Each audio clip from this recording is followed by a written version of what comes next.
It started with a folded flag and ended with the FBI raiding courthouses, military bases, and campaign offices across 4 states. Colonel Anthony Reed thought he was simply burying his son, a young soldier lost in combat. But what he uncovered was a hidden network using rank and badge to silence black service members like Isaac. This isn't just a story about one funeral. It's about the system that tried to bury the truth with him. Blood trickled down the collar of Colonel Anthony Reed's ceremonial blues, staining the starched white fabric just beneath the insignia on his chest. It wasn't from a battlefield. It came from the sharp edge of a pistol sight, dug into his temple by the trembling hand of a white sheriff's deputy named Clay Monroe. This wasn't combat, it was a funeral, his son's funeral, and every second of the assault was caught on camera.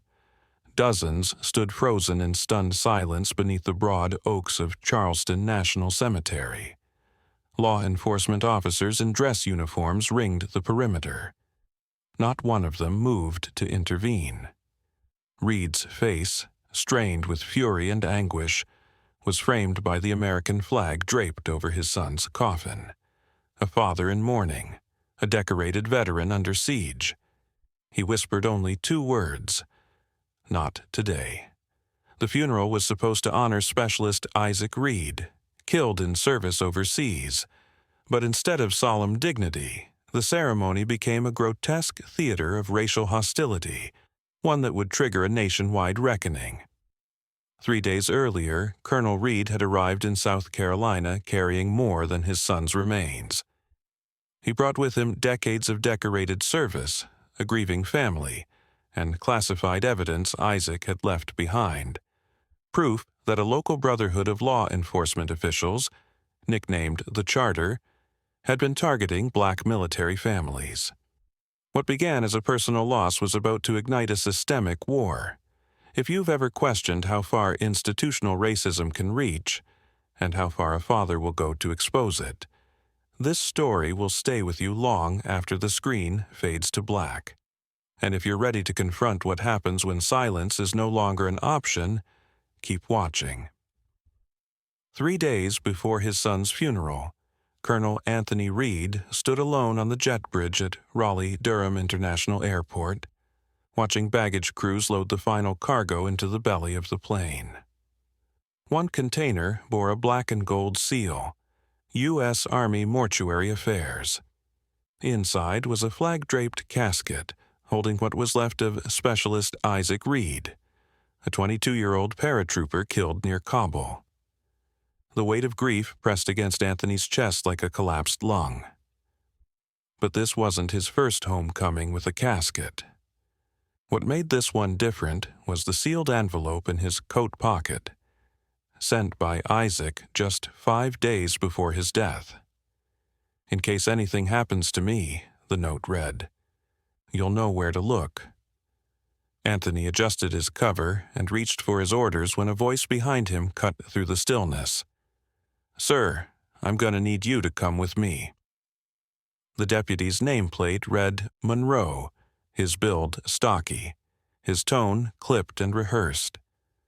He gestured toward a small inspection booth off to the side, clearly not part of the standard passenger re-entry path. "I'm not sure why that's necessary," Anthony said, calm but firm. "I've already cleared security in Atlanta, military transport, official duty." Monroe's eyes narrowed. "We've had reports of possible impersonation. You match the description. Step aside, Colonel." Travelers began to slow their walk. Some paused. A few turned away awkwardly. Others pulled out phones, their camera lenses rising like periscopes above the crowd.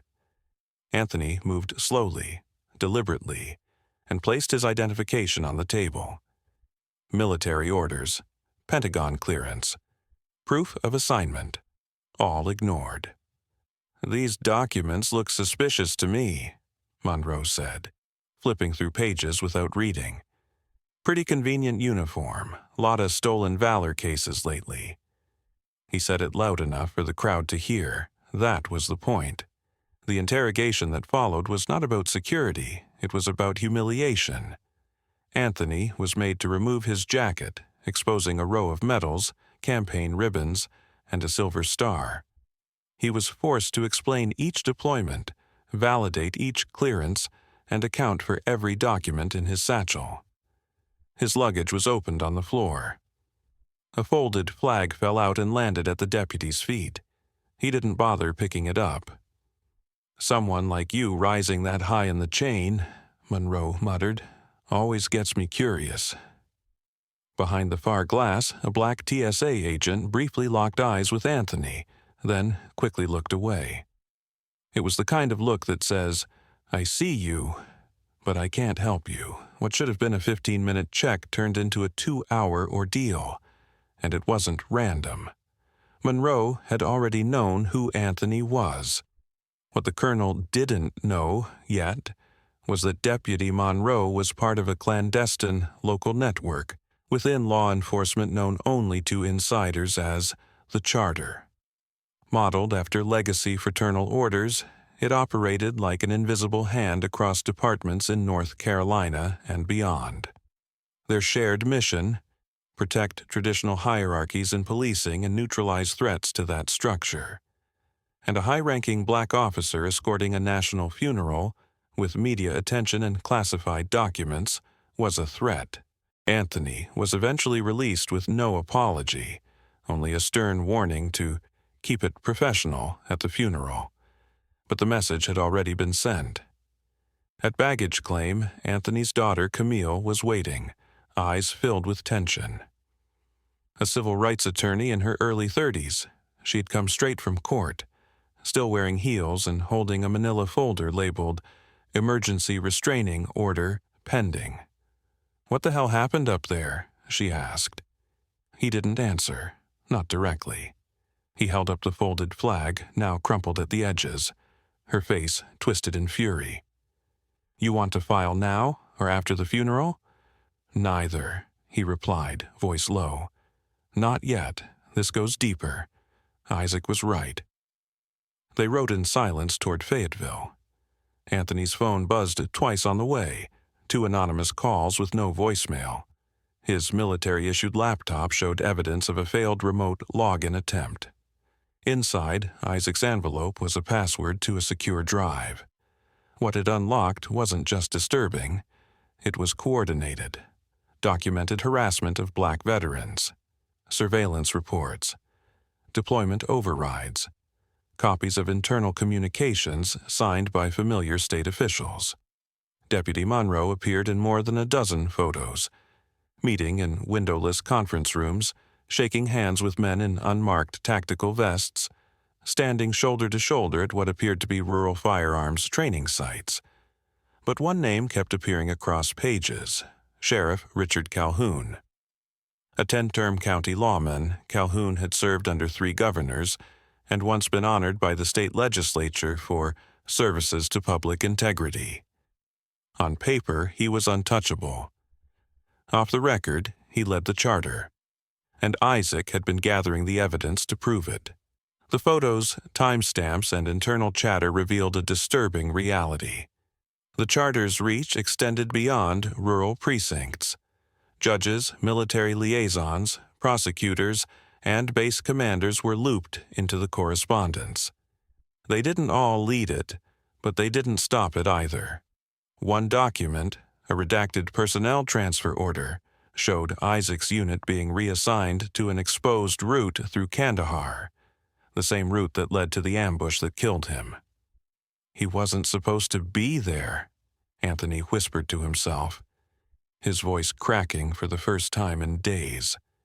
Camille scanned the files beside him, eyes scanning faster than her mouth could keep up. This isn't just misconduct, it's strategic. These people didn't just want him silenced, they wanted it to look clean. They both sat motionless for a moment, their reality unraveling in cold silence. The Charter wasn't just hiding in plain sight. It was writing policy, enforcing law, altering careers. And now, it had marked Anthony. The colonel's phone buzzed again. A text, No contact name, just a message. "Don't speak at the funeral." He stared at it for a long time, then slid the phone into his chest pocket and closed the laptop. They picked the wrong father. The Reed family home stood at the edge of a quiet subdivision outside Fayetteville, its red brick facade softened by creeping ivy and a neatly trimmed lawn. From the outside, it looked like the home of any career military family. Pictures of promotions, plaques from deployments, folded flags encased in glass. But inside, something had shifted. Colonel Anthony Reed had barely slept since the airport incident. The house was filled with well-meaning relatives, casseroles, and the quiet hum of grief. But Anthony stayed locked in his son's bedroom, surrounded by Isaac's things. Dog tags, combat boots still dusted with the desert, a locked footlocker at the base of the bed. Inside it, beneath layers of uniform parts and journals, was a secure military-grade hard drive. Isaac had modified the casing. A strip of red tape across the top read, "If you're reading this, they got me." Anthony stared at the screen, one hand trembling on the mouse. The password worked. The files were organized like a soldier's field briefing. Timestamps, maps, photographs, names, scanned documents. Hundreds of entries, all tracking the activities of a group Isaac had flagged in his reports. The charter. Each folder revealed a piece of the puzzle. One video showed 2 Black Marines being pulled over by a county deputy, Monroe again, accused of trafficking despite their uniforms and IDs. Another folder contained emails between military housing contractors and sheriff's departments flagging problematic service members, nearly all of them Black or Latino. One folder was labeled Expedite. Inside were copies of deployment requests for Black soldiers, most of them reassigned to risk-heavy zones. Isaac had highlighted his own orders, originally slated for a supply rotation, later redirected to a patrol-heavy corridor where IED threats were highest. This wasn't random, it was targeted. A soft knock at the door interrupted him. Camille stepped in, holding a tray of coffee and her laptop. "You haven't come out in 10 hours, she said, quietly placing the tray on Isaac's desk.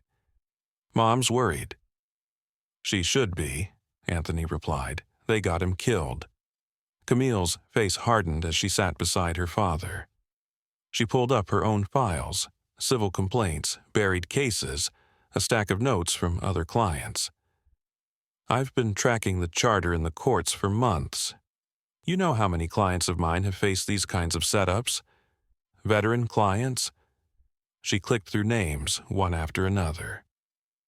Franklin Barnes, Army medic, arrested for obstruction after filming a traffic stop. No charges filed, but job offer rescinded when the footage went viral. Chanel Moore, Navy, denied housing 3 times, finally sued. Case dismissed for lack of evidence. The judge, Calhoun's cousin. And now Isaac. Anthony turned back to the screen and opened a folder labeled Live Source, Durham PD. Inside were audio recordings. One stood out. Isaac had captured a phone call between a Durham police sergeant and a local recruiter. In it, they discussed flagging certain candidates. "Too sharp," the voice on the tape said. "That Reed kid asks too many questions. We don't need a camera in the barracks." The sergeant laughed. "They don't last long anyway." The audio was chilling, dehumanizing. But it wasn't just the content, it was the casual way they spoke, as if this was routine. Anthony sat back, struggling to breathe. Camille clicked on a thumbnail labeled Names. A spreadsheet filled the screen, dozens of service members, dates, locations, notes in code. Most names had a small red symbol next to them. One had a green dot. "Who's this?" she asked, clicking on the green. A file opened with scanned ID, Officer Darren Huang. Raleigh, PD. A note from Isaac appeared at the bottom. He's on our side. Said if anything ever happened, go to him. He's undercover. Said to trust him. Anthony stood. We need to meet him. Camille hesitated. If he's still alive? Anthony locked the drive in a fireproof box and checked his sidearm. They took my son. I won't let them take the truth. As they prepared to leave, his phone buzzed again. Another text. No sender ID. You open that drive, Colonel? You're playing with fire. This time, Anthony responded. Then, tell your boss I brought water. At 6:47 p.m., the heavy oak doors of Hollow Ridge Lodge creaked open for the night's closed gathering. Tucked behind a hunting preserve 30 miles from city limits, the lodge was registered as a private fraternal retreat for retired law enforcement. In reality, it was the operational heart of the charter, a network of law officers, sheriffs, judges, and select military liaisons determined to preserve what they called order. Inside, Sheriff Richard Calhoun stood at the head of a long table, his palm pressed against a folder of updated case files. Around him sat nearly 24 men, middle-aged, mostly white, their shoulders broad from years in body armor. The room smelled of cigar smoke, leather, and bourbon. Framed on the wall was a portrait of a Confederate colonel. Below it, a bronze plaque read, Honor Through Hierarchy. Colonel Reed's not backing off, Calhoun growled. He's opened the file. We've confirmed that through network surveillance. He's already spoken to his daughter and she's got federal contacts. Deputy Clay Monroe tapped the rim of his glass. Let me take care of it. We can paint him as unstable. Angry vet, violent history, PTSD allegations, family's already emotional, nobody will question it. Another man chimed in from across the table. District Judge Alan Ward, still in his black robe. We've done it before. 2 sealed records, 1 bad domestic call, and that flag-draped image of him being restrained. That'll go viral. Public will assume the worst. They weren't just conspiring, they were rehearsing. Their methods weren't born of chaos, but pattern. Deploy doubt, weaponize emotion. Neutralize threats not by direct confrontation but by perception. Sheriff Calhoun passed out redacted personnel files. Next phase is containment. I've reassigned Monroe to oversee security for the funeral. His men will manage crowd control, establish checkpoints, and quietly direct all footage requests through our office. We'll control the optics. The room nodded in agreement. This will be our final warning shot. Across town, Camille sat in her father's study, sleeves rolled up, phone to her ear. She wasn't just grieving. She was building a case. The charter had underestimated her. In law school, Camille had studied state conspiracy statutes, how criminal liability could extend across offices and agencies if coordination could be proven. Now, she was drawing lines between sealed court records, reassignment orders, and a pattern of arrests that disproportionately affected black service members stationed in southern counties. At 7:14 p.m., Camille received an encrypted file from an unknown sender. The subject line read, If you're serious about exposure, meet me at dawn. Attached was a clip, blurry surveillance footage of the charter's lodge. In it, Monroe could be seen entering the side door, laughing with a man Camille immediately recognized, Judge Alan Ward. That alone could unravel their whole operation. She texted her father, They're coordinating. I have visual evidence. I'm going to meet the source. Not without me. At dawn, the parking lot of a diner off E95 was empty except for a single SUV. Inside sat Officer Darren Huang, Isaac's contact. He limped slightly as he walked up, a faint scar visible under his collar. I don't have much time, he said. I'm still on the inside. Isaac told me he was building a timeline. What he didn't know is the charter had moles inside Fort Bragg. That's how they redirected his deployment. Camille froze. You're telling me someone in military command got the order from Calhoun? Huang nodded. There's an email chain. I've seen it. And Calhoun isn't the top. There's a senator backing them, names in the file, but I can't risk pulling it. If they know I've flipped, I'm done. Camille pressed. Can you testify? I'll be dead before trial, but I can get you the folder. There's audio, too. If the public hears Calhoun and Ward talking about Isaac's death like it was a transfer order, the whole thing falls apart. Behind them, a sedan pulled into the lot and parked. Huang's eyes darkened. They know I'm talking. He shoved a USB drive into Camille's hand and walked away fast. She looked down. On the drive was a single label. Kestrel Protocol. As she turned to call her father, her phone buzzed again.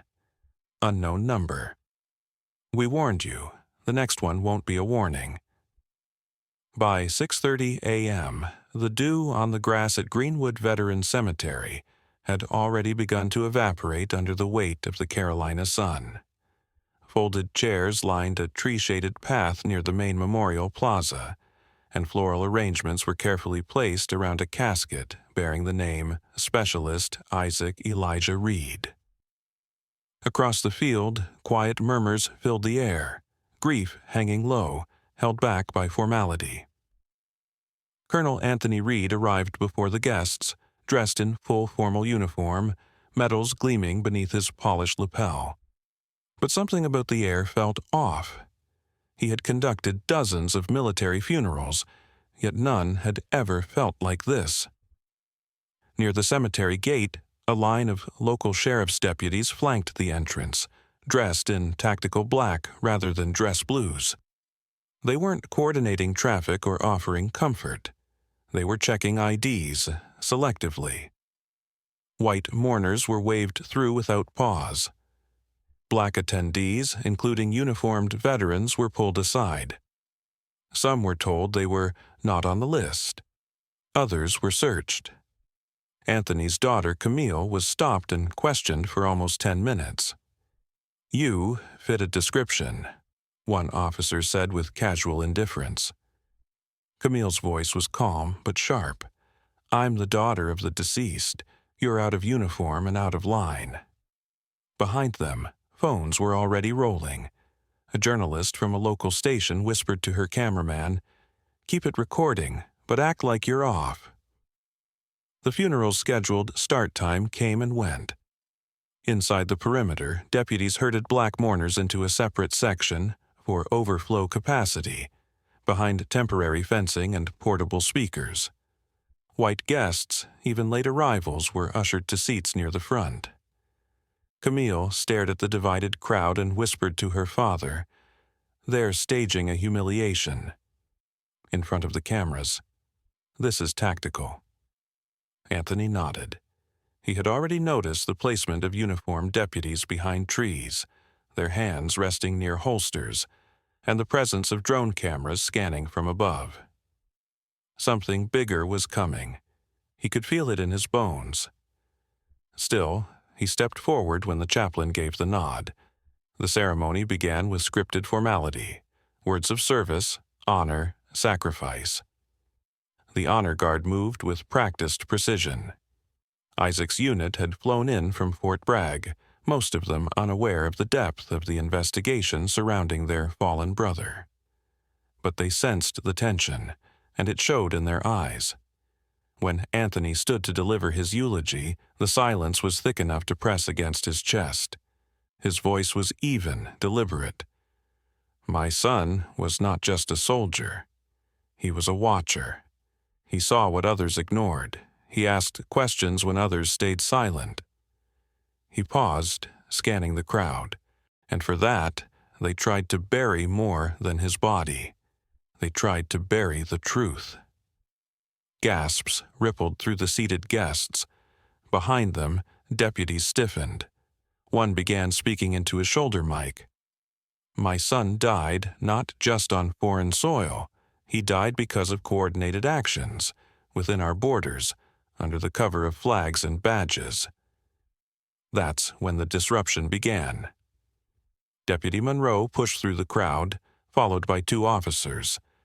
"Colonel Reed," he barked, "step away from the podium. You're under investigation for tampering with federal documents and inciting a public disturbance." Anthony remained still. "You're not arresting me at my son's funeral," he said quietly. Monroe's voice rose. "We've got a warrant." Guests rose to their feet.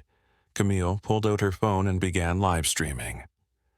"Let the record show," she said into the camera. "These officers are attempting to arrest a grieving father during a sanctioned military ceremony." Behind her, Isaac's commanding officer, Lieutenant Cole Daniels, moved forward. "Colonel Reed is under my protection until this service concludes. You'll have to go through me." Deputy Monroe didn't hesitate. He shoved past the lieutenant and pulled his sidearm.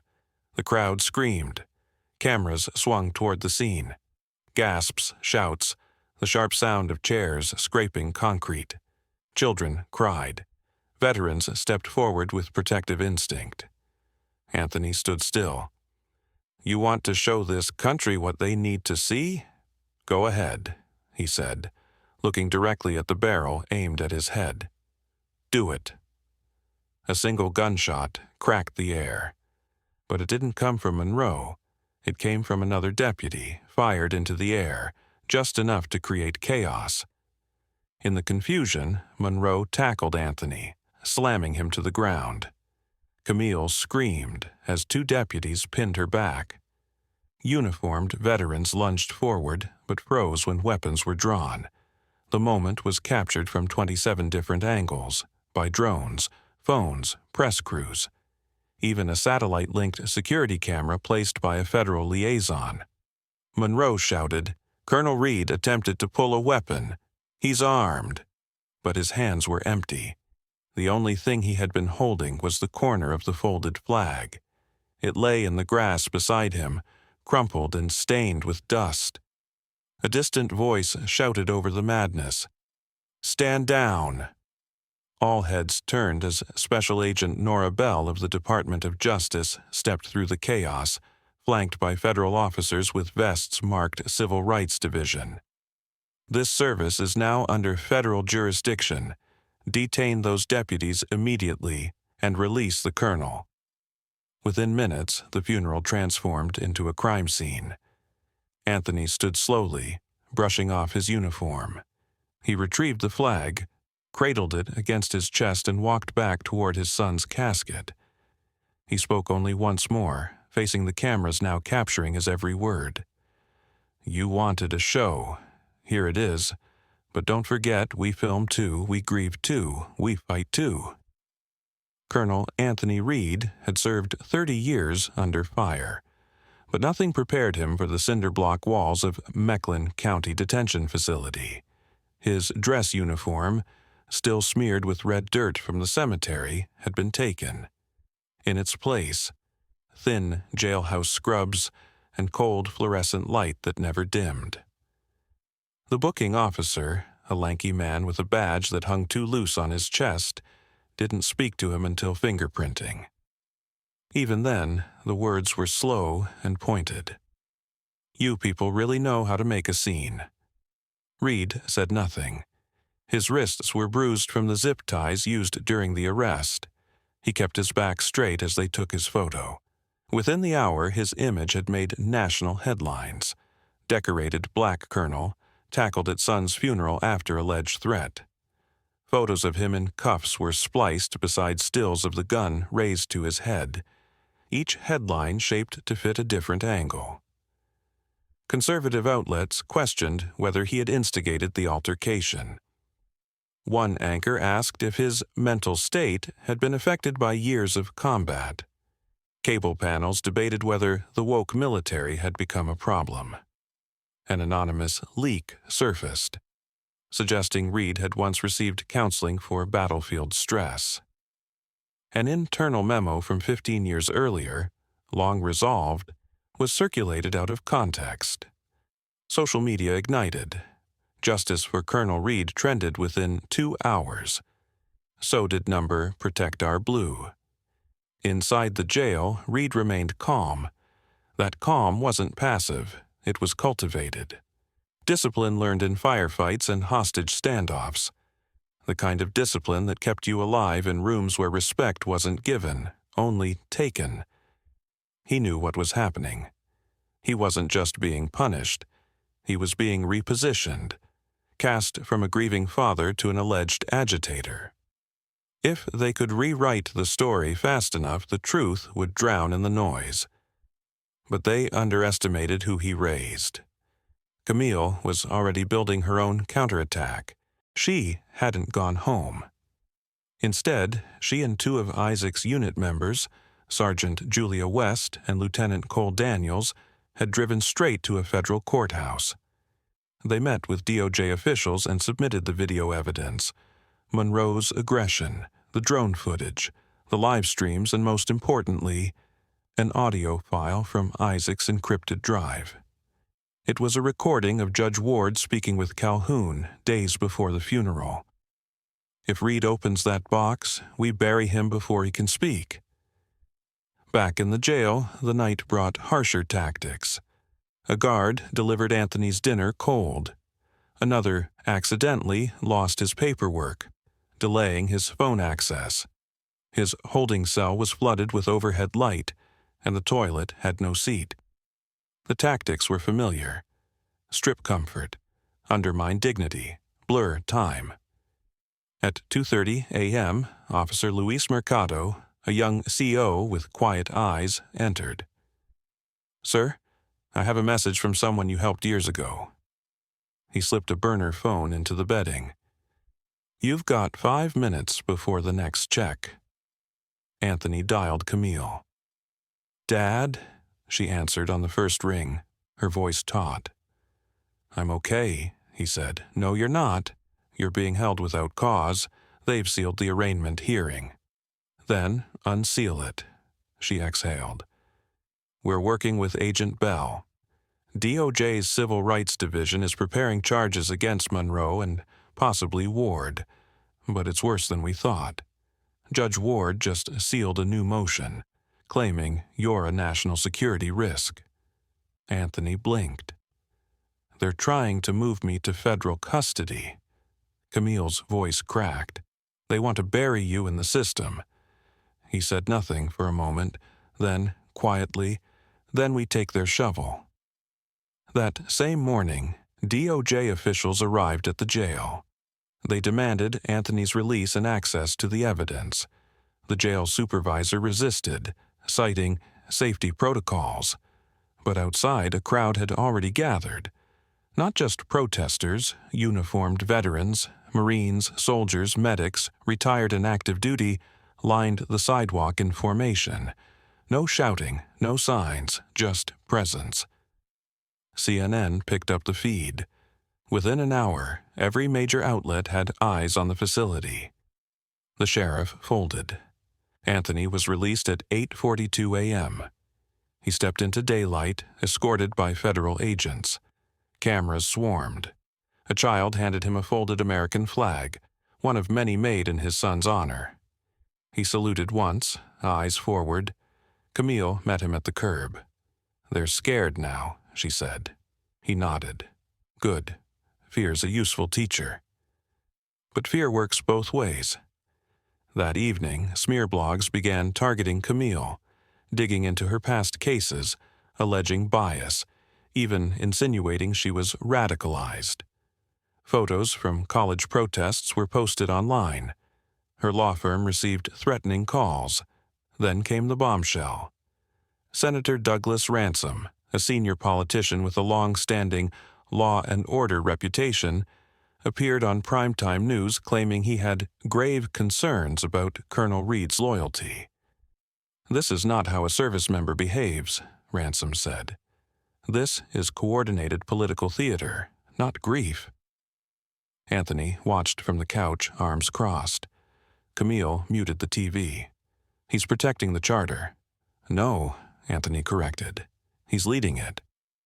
The Kestrel Protocol, The folder Darren Huang had handed over contained emails linking Ransom to funding streams that reached law enforcement PACs, sheriff campaigns, and even judicial appointments across 3 states. Inside was a memo, digitally signed, requesting deployment adjustments for select military personnel deemed agitational risks. Isaac's name was one of them. The next day, Camille filed a federal injunction. With DOJ backing and public momentum, the court forced the release of internal law enforcement communications. Anthony's charges were dropped. A national press conference was scheduled for Monday, but Ransom had one more play.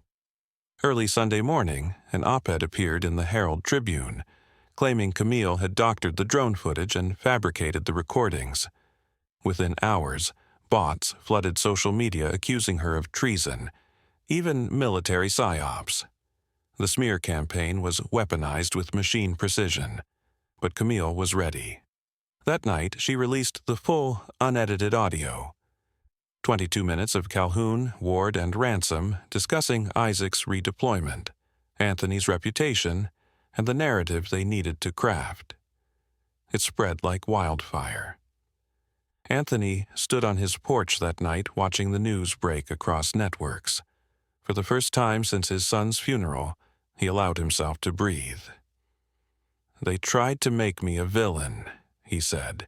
"Instead, they made me visible." Camille joined him. "Now we finish what Isaac started." 2 days after Colonel Anthony Reed's release from jail, the living room of Camille's home had transformed into an impromptu operations center. Legal pads covered the coffee table, power cords tangled beneath the stacks of printed emails, and a laptop connected to a second monitor ran facial recognition software on paused video frames. The footage from the funeral had already reached over 17 million views across platforms. One clip, Monroe's gun drawn, Reed's steady voice saying, "Go ahead," became a national flashpoint. It aired in prime time, looped into digital ads, and was used in church pulpits and congressional hearings. Yet virality alone wasn't enough. Not for what they were up against. "We need more than public sympathy," Camille said. "We need undeniable proof. Enough to bring down the whole network." Anthony stood at the window, arms folded, watching 2 unmarked cars parked across the street. "They've already started surveillance, which means we're getting close." That afternoon, a message arrived on Camille's encrypted channel. Officer Darren Huang, Isaac's original source, was requesting a meeting. The location, a closed community center in Durham. The contact, a coalition of insiders ready to speak. They met just after sundown. Inside the dimly lit building, 5 people sat at a folding table. 4 in uniform, 1 in civilian clothes. Among them, Officer Regina Morales, a Latina beat cop with 15 years in Charlotte. Sergeant Dan Fields, a white former Marine turned traffic investigator, and Air Force tech specialist Damon Vaughn, who had served on a domestic cyber ops team. All had one thing in common. They had witnessed charter operations firsthand. "We've seen the pattern," Morales said.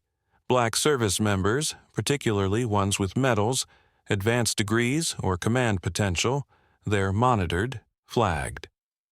Fields added, "They say it's to maintain discipline, but it's not. It's about keeping power in familiar hands." Camille asked the question hanging in the air. "Can you prove it?" Damon opened a laptop. Isaac left breadcrumbs. Embedded files, some tied to military servers, others he pulled from surveillance hubs. What he didn't know is, some of it auto-uploaded to a backup drive. The screen flickered. First, a spreadsheet. Names, deployment records, arrest reports, all cross-referenced with performance reviews and race identifiers. Second, audio clips. One captured Calhoun joking about busting up the chain before it got too dark.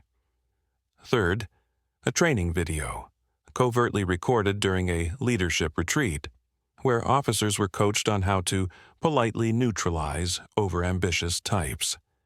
Anthony's jaw tightened. Send it all to the DOJ. No, Camille said, not yet. She walked to the window and pulled back the curtain, revealing a convoy of veterans arriving outside. Black, white, Latino, Asian. Some in full-dress uniform, others in jeans and boots. All had come after seeing the videos. Some had served with Isaac. Others had their own stories. Camille turned to the room. We don't give this to one office.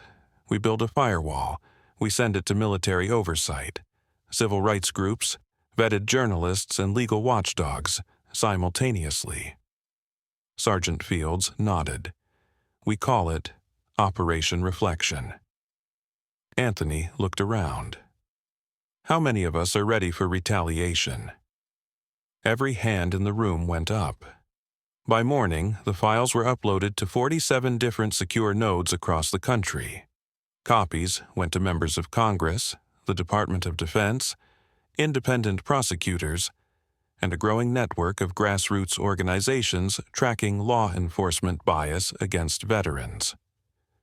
At 8 a.m., Camille stood on the steps of the federal courthouse and delivered a joint statement. Flanked by 3 former generals, 2 military judges, and representatives from 4 civil rights orgs, she laid out what they had uncovered. This isn't about one man's funeral, she said. It's about a system of quiet sabotage, camouflaged in badges, bureaucracy, and policy. The public response was immediate. More officers came forward, archived footage surfaced, and state investigators, under pressure from federal officials, subpoenaed Sheriff Calhoun and Judge Ward. But the charter wasn't silent. Senator Ransom held a press conference that afternoon, doubling down on the smear. He called the coalition militant radicals disguised as patriots. What he didn't know, yet, was that a whistleblower inside his campaign finance team had just flipped. Camille received the email at 3:12 p.m. I've seen the transfers. There's a ledger. If you want to bury Ransom, I can help dig. She showed it to her father. This isn't just evidence, he said. It's a blueprint. It started with a handshake. Colonel Anthony Reed entered the back door of the Magnolia Club, a private lounge tucked behind a golf course near Raleigh, known for its hush-hush donor meetings and discreet law enforcement gatherings. The man waiting for him at the far end, Sheriff Richard Calhoun, stood beside a fireplace with bourbon in hand and the air of someone who still believed he controlled the room. Reed wore a tailored navy suit, crisp but unassuming.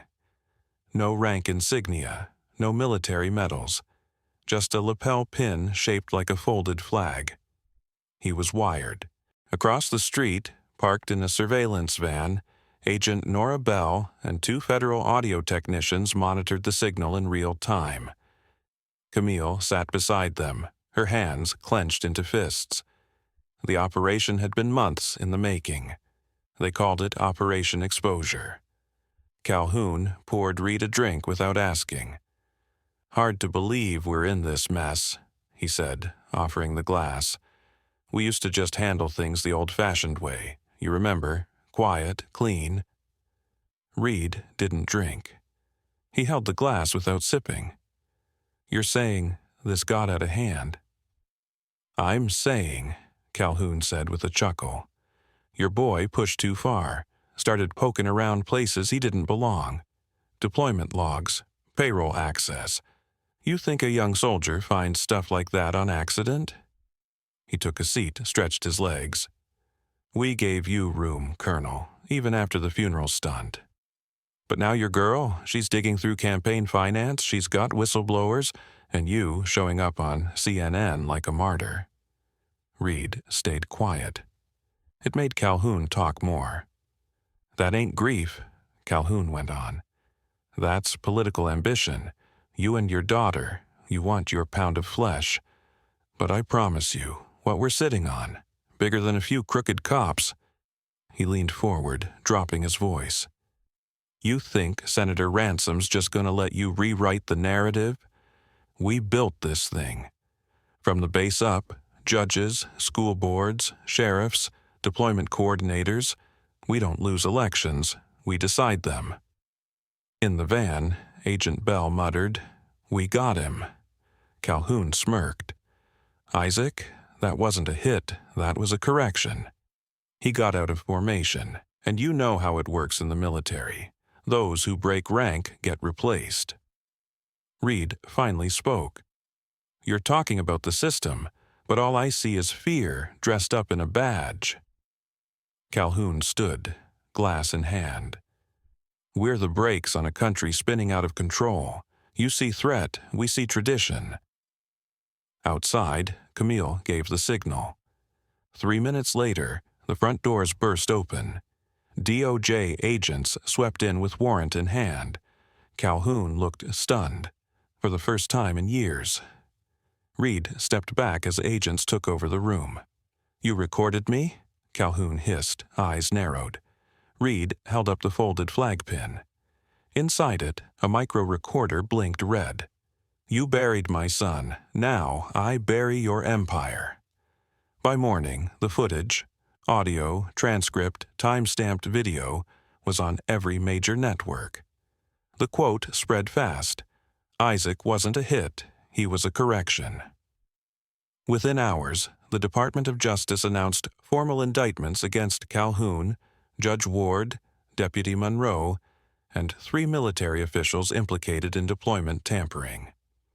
Senator Ransom, now under federal investigation, canceled his re-election rally and disappeared from public view. The impact was seismic. Law enforcement officers across 5 states were placed on administrative leave pending review of past cases involving Black service members. The Department of Defense announced an internal audit of personnel review systems. The White House called for sweeping reforms to how law enforcement interfaces with military personnel, especially those of color. Operation Exposure wasn't just a sting, it was a rupture, one that had been building for decades.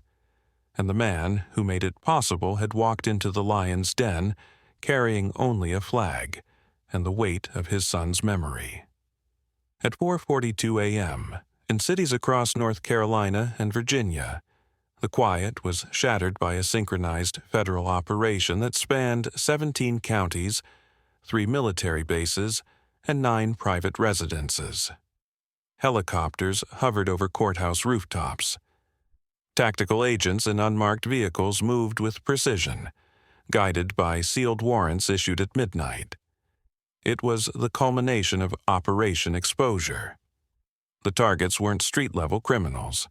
They were decorated officers, elected judges, senior campaign donors, and high-ranking police union leaders.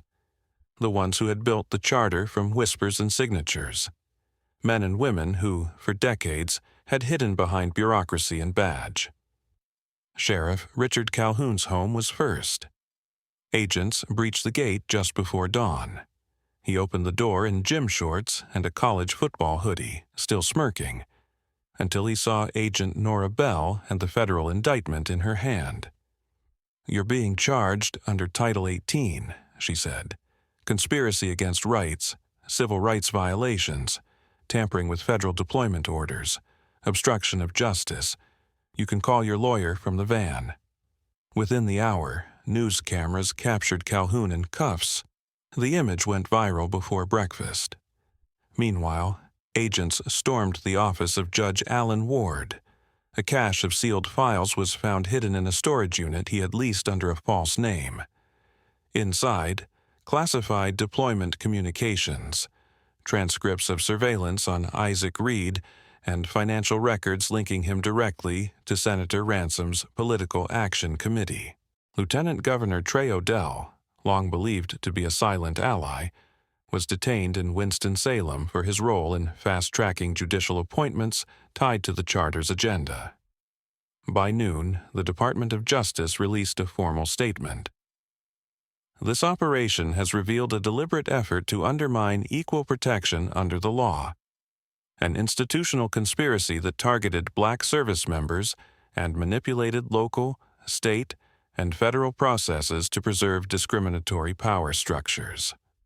Charges included federal conspiracy, deprivation of rights under color of law, falsification of military records, and financial fraud tied to campaign laundering. But it wasn't just about the charges. The impact rippled outward. Police departments in 5 states were placed under emergency federal review. Over 100 past convictions, most involving black veterans, were flagged for wrongful prosecution and subject to immediate appeal. The Department of Defense initiated an unprecedented overhaul of its deployment review process, including the creation of a third-party oversight body to audit racial disparities in reassignment and disciplinary trends. And at the heart of it all was one man, Colonel Anthony Reed, who now stood not only as a father, but as a symbol, not just of resistance, but of accountability. As agents moved the last of the boxes into evidence vans, Camille stood outside the courthouse with a message for the press. We told them this wasn't about revenge. It was about responsibility. And now the system that silenced Isaac will be forced to answer for him. 3 days after the FBI raids, a new battle erupted, not in courtrooms but across screens. The charter may have been exposed, but its allies had not gone silent. They had simply moved platforms. Anonymous accounts began posting doctored images of Colonel Anthony Reed in compromising military settings, fabricated memos suggesting he had once ordered unlawful combat missions overseas. A photo of a body bag was falsely captioned, "Reed's Real Legacy." Conservative bloggers ran op-eds claiming Camille had manipulated the federal investigation to score social justice points during an election year. The strategy was familiar: discredit the messenger, distract from the message, and create just enough doubt to confuse the middle. "It's a digital battlefield now," Camille told her team, scanning trending hashtags. False flag funeral, Iad, Deep State Colonel, and Jackefraud family surged on fringe sites before leaking into mainstream political discourse. At the center of it all was Senator Douglas Ransom, now formally indicted, yet doubling down with daily press releases. From behind closed doors, Ransom's media team fed talking points to sympathetic anchors, framing the raids as militarized government overreach, and painting Reed as a rogue officer with a personal vendetta. His surrogates fanned out on cable networks, claiming the charter had been a fraternal tradition misrepresented by political operatives. It worked on some. A poll released that week showed that while support for Reed remained high among veterans and civil rights groups, public opinion had begun to fracture along partisan lines. In swing districts, nearly 40% of respondents said they weren't sure if they could trust the narrative anymore. But Camille wasn't caught off guard. "They've turned the playbook into a weapon," she said in an emergency live stream. "Misinformation, misdirection, and manufactured scandal. That's not truth. It's camouflage." She followed up with what the opposition didn't expect: receipts. Video clips of Ransom praising the charter during a 2016 fundraiser. Financial statements leaked by a former aide showing campaign donations routed through nonprofit shell companies. A sworn statement from Officer Regina Morales confirming that Ransom knew Isaac Reed's reassignment had been politically motivated. The videos were crisp, under 2 minutes, and perfectly timed. One dropped every 12 hours. Each ended with the same line: "The truth doesn't need editing." The result was what Camille had planned for: algorithmic rebound. Within 48 hours, her videos overtook the smear hashtags. Major outlets re-aired her live stream alongside new DOJ statements. The hashtag #honor Isaac Reed replaced #false flag funeral on trending lists. public trust began swinging back. But Camille knew better than to celebrate. "They're not trying to win anymore," she told her father. "They're just trying to muddy the waters until nobody knows what's real." Anthony nodded. "Then we stay louder than the mud." By week's end, Camille Reed stood before the Judiciary Oversight Committee in Washington, flanked by constitutional lawyers and former military justice officials. The room was quiet, tense, not because of doubt but because of scale.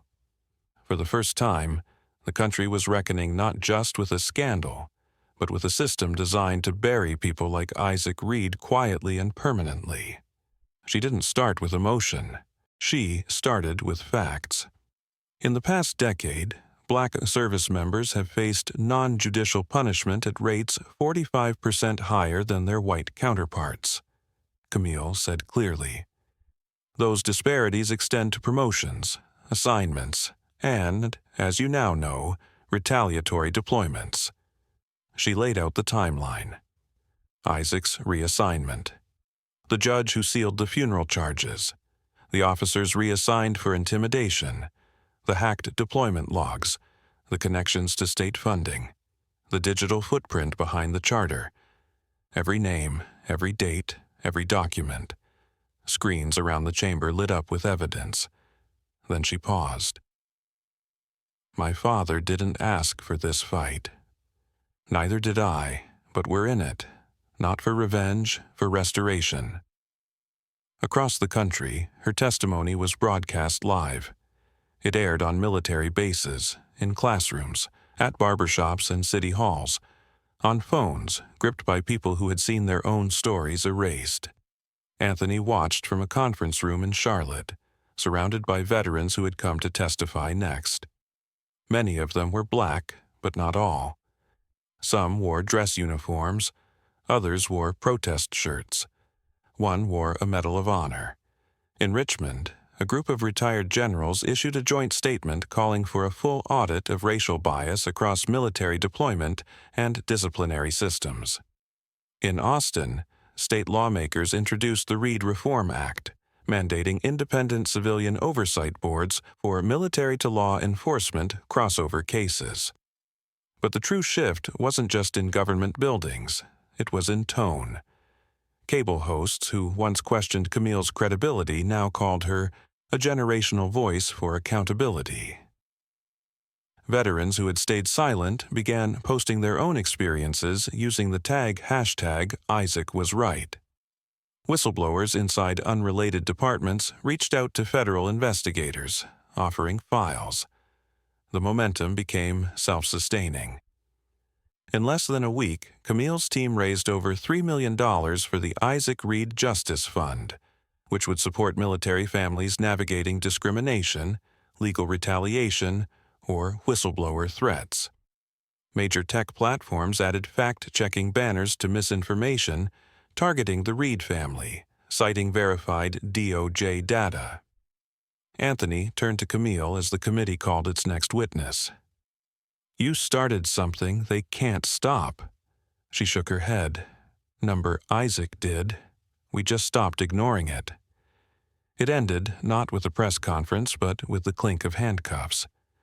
At 7:14 a.m., agents from the Department of Justice entered a gated estate in Loudoun County, Virginia. The man inside, Senator Douglas Ransom, had spent the previous week behind multiple layers of legal counsel, denial statements, and private security. But this time, no camera crews had been tipped off. This wasn't for theater, it was for justice. The lead agent presented the warrant calmly. Conspiracy to commit civil rights violations, tampering with military assignments, obstruction of justice, financial fraud tied to politically motivated targeting of service members. The charges spanned both state and federal levels. Ransom's response was a whisper. "I thought they'd never find the paper trail." But they had, and not just his. Within 48 hours, 9 more high-profile arrests followed across 4 states. These included the co-chair of a powerful law enforcement passee, a retired colonel who had signed off on Isaac Reed's final deployment, and 2 federal contractors tied to military reassignment algorithms used to shuffle black service members into high-risk zones under the guise of rotation. For years, these players had operated behind layers of policy and public relations. Their strength came not just from what they did, but how they erased the evidence. But Camille and her team hadn't just exposed a corrupt network, they'd mapped it. In Charlotte, Colonel Anthony Reed stood beside a memorial wall dedicated to service members lost in non-combat incidents. A new plaque had been added. Specialist Isaac Elijah Reed, whistleblower, soldier, truth teller. Around the country, the impact unfolded in waves. The Department of Defense implemented a permanent oversight and equity review unit, staffed by independent civilians and tasked with reviewing disciplinary records, promotion delays, and assignment trends for racial bias. 38 cases involving wrongful deployment or disciplinary action were reopened within the first week. In Atlanta, a statewide referendum passed, mandating independent community boards for all civilian military policing programs. In Detroit, a similar measure followed suit. Universities introduced new veteran legal clinics specializing in civil rights cases. Congress began drafting the Reed Military Justice Protection Act, tying federal funding for defense contractors to compliance with anti-discrimination mandates. But the cultural shift may have been the most profound. News networks shifted their framing. Instead of allegations of misconduct, they began referring to the story as a systemic breach of trust. Young officers of color posted videos of their own, stories they had once buried out of fear. Several went viral. One Marine lieutenant in San Diego simply said, "Isaac Reed made it safe to tell the truth again." At a town hall in Raleigh, a black father stood and addressed Camille directly. "My son just enlisted," he said, holding back tears. "For the first time, I don't feel like I failed him by letting him wear the uniform." Camille didn't reply right away. She stepped off the stage, walked into the crowd, and embraced him. No slogans, no speeches, just 2 families, one loss, one future, and the clear understanding that a country cannot honor its soldiers while erasing their suffering.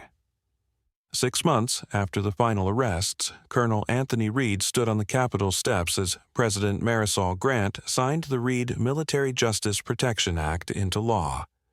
The cameras clicked as her pen moved across the parchment, sealing a historic moment. The act mandated civilian oversight panels for military discipline, automatic legal counsel for whistleblowers, and the use of racial equity audits for deployment decisions. Behind the scenes, it also terminated the use of predictive risk algorithms that had quietly funneled black soldiers into dangerous, career-ending posts for over a decade. For Anthony, it wasn't a moment of triumph, it was repair. Around the country, branches of the armed services rolled out new training protocols centered on equity, implicit bias recognition, and the psychological impact of structural racism. Reforms extended beyond policy, they touched culture. The Navy renamed a destroyer after Isaac Reed. The Army revised its handbook on internal investigations, now requiring the use of third-party civilian reviewers for any discrimination claims involving race or retaliation. The Air Force created a mentorship pipeline for officers of color, built with support from organizations that had helped Camille's legal team during the investigation.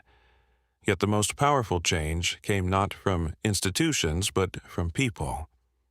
Whistleblower protection organizations reported a 72% increase in service members coming forward within the first 3 months of the law's enactment.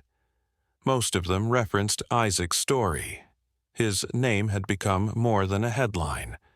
It was now a symbol embedded in military circles, on posters, patches, and policies. Meanwhile, Camille had stepped into a new role. She declined offers to run for office or take a television contract. Instead, she founded the Isaac Initiative, a legal defense fund and training center that supported service members and their families confronting discrimination and retaliation. In its first quarter, it filed 11 lawsuits across 5 states and won all of them. At Fort Carson, a former Marine named Serena Knox stood at the front of her unit's graduation ceremony and spoke openly about the moment she almost walked away from the service. "If not for Isaac Reed," she said, "I'd have never made it here. Because of him, I knew I wasn't alone." Back in Charlotte, Anthony visited his son's grave every Sunday, not to mourn, but to update him. One morning, he brought a newspaper clipping. The headline read, "Ransom sentenced to 32 years in federal prison." Anthony placed it beside the headstone. "You were right," he said. "They couldn't keep it buried." As the wind rustled through the trees, a group of young cadets walked quietly past. One stopped, noticing the folded flag etched into the marble. He saluted without being told. Legacy isn't just what's remembered. It's what you make impossible to forget. There are stories that fade when the headlines change. And then there are stories that force a nation to look in the mirror and keep looking. Colonel Anthony Reed's journey was never just about his son, Isaac. It was about the invisible systems that operate in plain sight. Systems built not just on bad policy, but on silence, fear, and generations of unchecked power. What began with a confrontation at a funeral ended with a reckoning that rippled through courthouses, state houses, and command rooms across the country.